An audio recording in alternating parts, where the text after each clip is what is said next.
minutės iškart muša įvartį į Kipro vartus ir ten rezultatas 1-0. Lietuvos rinktinė su kamuoliu. Labai gražiai žaidžia Kšanavičius, smūgis, jo ir įvartis!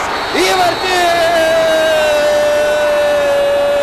Ekipai sukūrė, vienas pats sukūrė progą ir 52 minutę kala mirtina vinį į varžovų vartininko vartus. Dar kartą šis epizodas, kairė koja iš 20 metrų ir vartininkas neturi jokių šansų sulaikyti.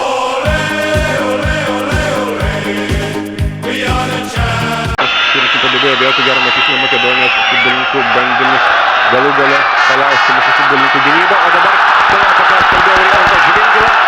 Atakuoja Tomas Končenskis ir Aidas Streičaitis. Perdavimas Aidas Streičaitis.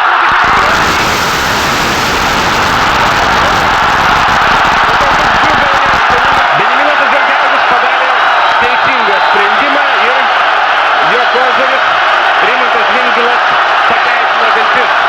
Puikiai Lietuvos futbolininkų kontrataka, Rimantas Žvingilas fantastiškai taikliai pervarė kamuolį. Aidas Streičaitis gražiu smūgiu galva nukreipė kamuolį į apatinį vartų kamputį. 2-0 pirmauja Lietuvos futbolininkai.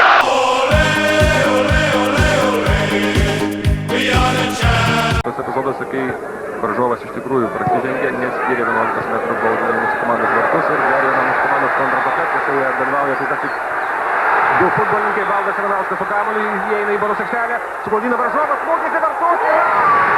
2-1. Ir štai puikiai šiame epizode sužaidė Valdas Ivanauskas, be abejo ir puikus buvo perdavimas. Štai Valdas Ivanauskas su kamuoliu suklaidina varžovų komandos gynėją ir siunčia kamuolį gana stipriu smūgiu, tačiau virš vartininko Dedičiaus į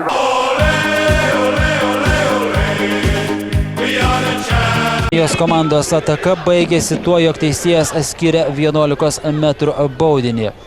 Taigi 1-0 aikštės šeimininkai besibaigiant pirmajame kėliniui įmuša pirmąjį įvartį, o čia Tomas Danilevičius, Mantas Savėnas galima smūgiuoti iš toli, labai galingas smūgis ir rezultatas lygus 1-1, dešinėje koja Mantas Savėnas gražiu smūgiu, neprabėgus nė minutei, išlygina rezultatą.